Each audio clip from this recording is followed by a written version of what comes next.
Good afternoon.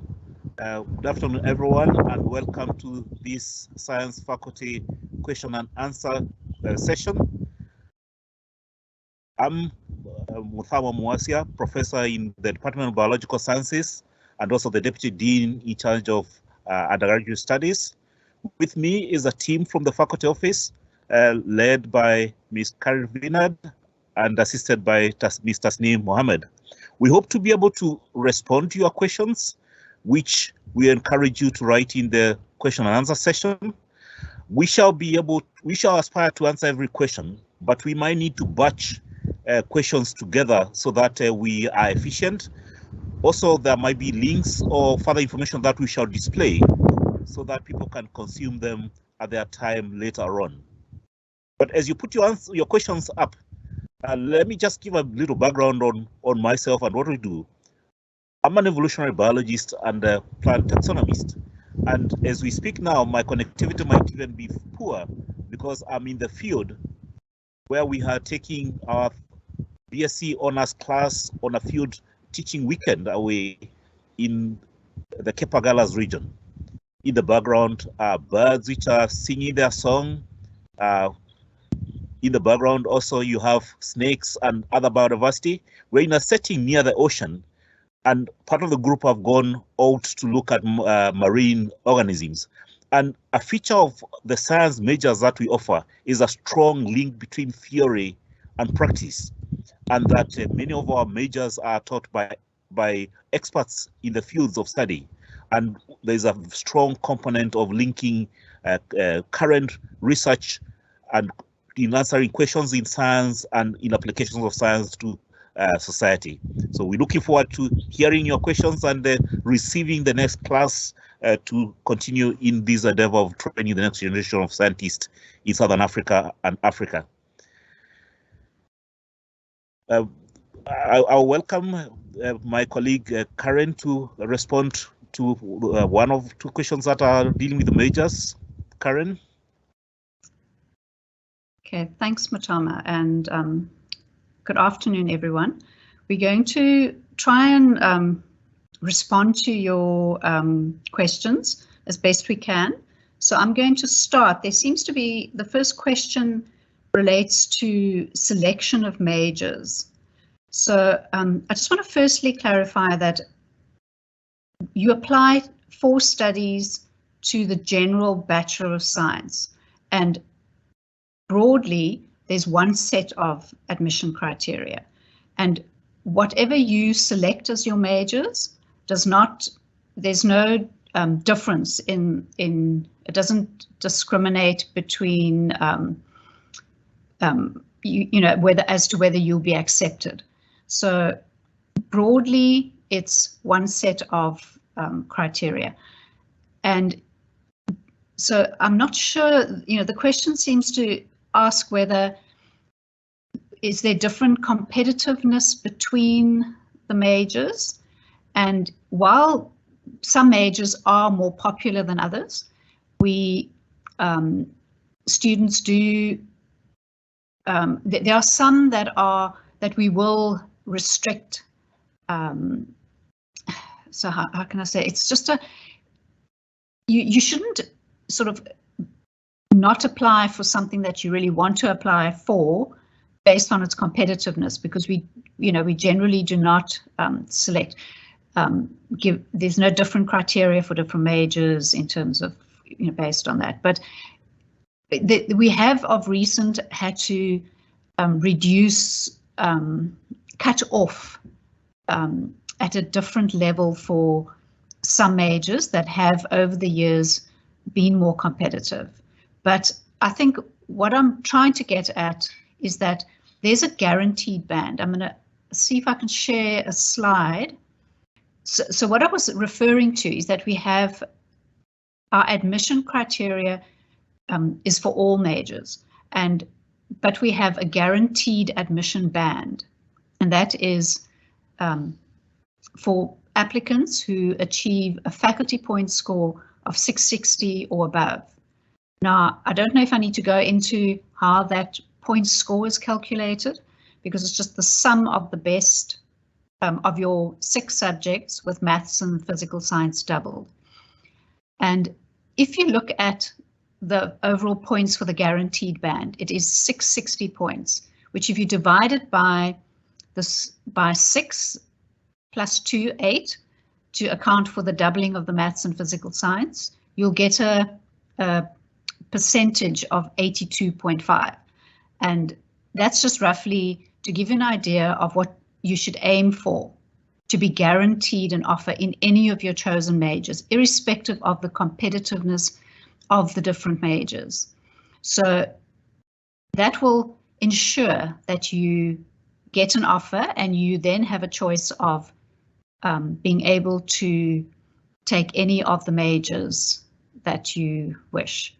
So we do go down into band B, which is points that have are adjusted for with a disadvantage factor, but you should preferably not rely on that. We tend to go only slightly down into this band, and where you do not have an advantage, you do not get any points added. So it's, the advice, the very strong advice is to aim to achieve points at 660, which is an average of above 82% for every subject. So let me just see if there are any other questions. I don't see anything else other than what I've just covered.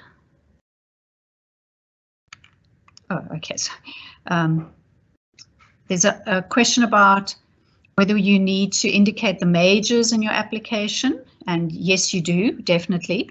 The reason for that is that there's some majors that, well, it's just part of the application, but if there are certain majors that do not require physical science, which is only archaeology and environmental and geographical science.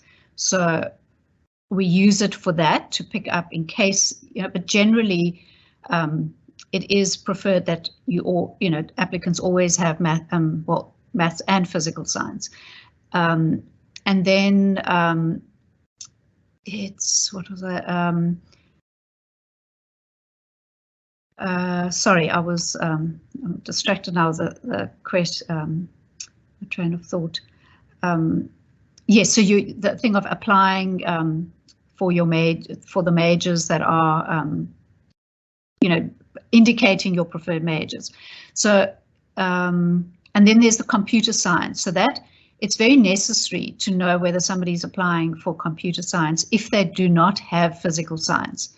So if an applicant, if we're reviewing an applicant for computer science majors, and it's only computer science and business computing, we will take the IT. If you've then only got IT and no physical science, they are then still considered.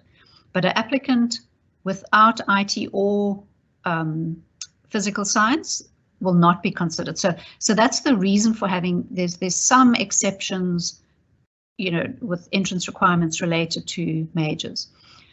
Intercommunal with a Cambridge matric. The Cambridge, there's a question about what are the requirements to get into computer science with a Cambridge matric. Now, firstly, I'm going to ask my colleague Tasneem to respond to that in writing. But just to give you an overall thing, I'm not sure of the Cambridge subjects that are taken. If there is an equivalent of the NSC IT, then that will be taken into account, but generally, just to be in line with the NSC requirements, the Cambridge requirements are generally A's for all subjects taken, and we again look for maths and the physical sciences, which may be split into chemistry and physics. And then if it is an applicant for computer science, we will look for that equivalent of IT. I hope that answers that question. Karen, there's a question. Yes. There's a question on whether marks dropping in the matric year matter relative to grade 11? Do you respond to that, please? Okay, thanks, Muthama. So we do not, UCT's policy does not allow us to make offers based on grade 11. So we look at grade 11 and we look at the preliminary results through the matric year. But an applicant who does not receive a provisional offer in the course of the year and may not even meet our criteria in grade 11 or in matric could still get an offer in if they meet our criteria, you know, after the final matric results.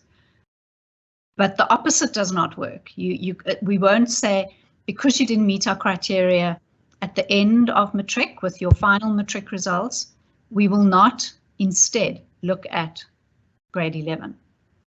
So we're not allowed to use anything other than the final matric results to confirm offers, to make firm offers at the end of matric. Are there any others? Well, yes, there are two questions which I think relate to Faculty of Health Science. There is a question on how do I research in neuroscience? What degree do I want? And there was a question on pathology. And I'm assuming that it's about human pathology. And those would be perhaps more relevant for people people looking for those should perhaps consider applying to the Faculty of Health Science directly, because our strength is organismal biology and our focus on humans is not as large as those who are in the Faculty of Health Science. Yes, just to add to that, Muthama, is that I know there's a lot of questions related to people who want to end up or are interested in what we would consider disciplines offered by health sciences. But generally, we do advise students to first do a science degree, so a BSc, and you could, there's a range of majors that you could take that would, but it must be related to your end goal of carrying on with your particular area within health sciences. So if it is neurosurgery, I mean neuroscience, you would study, but you are currently in, you know, you start off with a bachelor's degree. You should then aim to a major in human anatomy and physiology and add another relevant major, which could be genetics or biochemistry. So, and then these other disciplines within health sciences, the very specific areas that are not offered by us, and you can't gain entry into these in health sciences at undergrad level. You have to start, you know, you can only progress to those in postgrad level. So science is the first degree, and then from there you go to at honours. A lot of our students apply to study these different areas that fall within health sciences, but at they start off at honours level. There's a question on studying between cross-faculty, for example, doing computer science and film studies. And I can respond to that, Karen, okay, by saying that many of our science majors allow opportunity to take electives or even a second major from another faculty.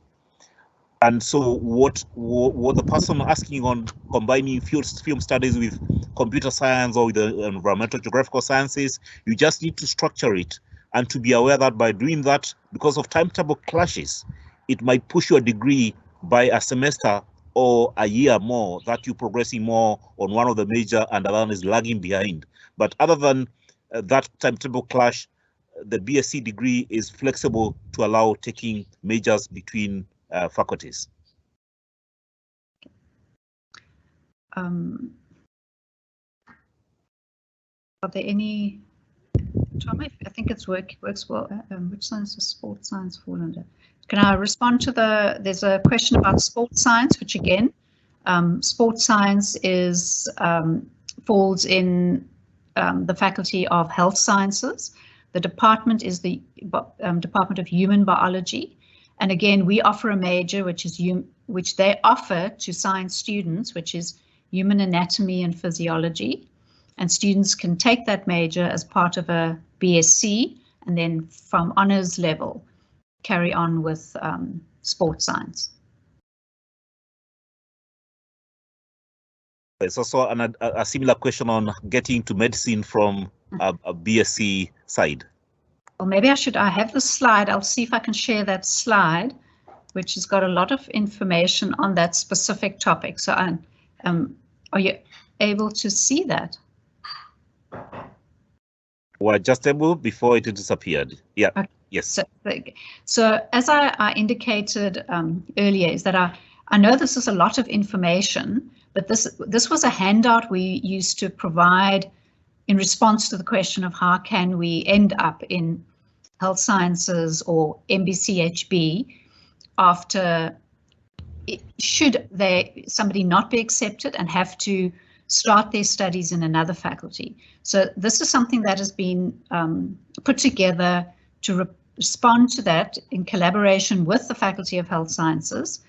And it's, in effect, there's no guarantee as to whether starting a first year in science will then improve your competitiveness to get into health sciences. It's as competitive as it is coming from school, but the only advice that we can give is that you achieve the highest marks possible, because that's what they look for. They look for students with the highest marks, and they then and to do that you need to be good at what you're doing and interested in what you're doing, and that will allow you to then perform the best, so that it, and that would then allow you to improve your chances of getting into health sciences. So I'll display this slide, and people can either read it through now, but it'll also then be incorporated into the recording, and you can go back and look at it if you don't catch all of it now. I also would like to, without looking at further questions, just provide this slide, because I think it's important just to know where to find all the information. We're running out of time. We're not going to really be effective in answering too many more questions, but I hope that this will provide you with the information so that you can find your own answers. Our website is sometimes quite difficult to navigate, but this is just as a guide to the different aspects of the website. And it also, as I said, will be part of the recording. So if you don't get all of this now and you haven't possibly taken a picture of it from your, using your phone, you could go back to the recordings, which will be available next week. So there's this information, and then of course, if you would have any further queries, I think it's best to email our generic email address, SciScience, and that will be passed on to the relevant people if it can't be answered by the person directly. And then for any international school leaving examinations, the best person to contact is Tasneem Mohammed. She does the assessment of our admissions and is sort of quite experienced in the international school leaving examinations. So I'll leave this on the screen as well, and that's I think there's it's the best tools you could have in navigating the admission requirements of the science faculty. So we hope you are interested in applying, but I'd suggest that you explore the links I've provided, as well as any questions being sent to these addresses. Thank you, Karen. Thank you, everyone, for your questions, and we look forward to interacting with you and to welcome you at UCT in 2023 or beyond. Have a good day, and thank you, everyone. Bye now.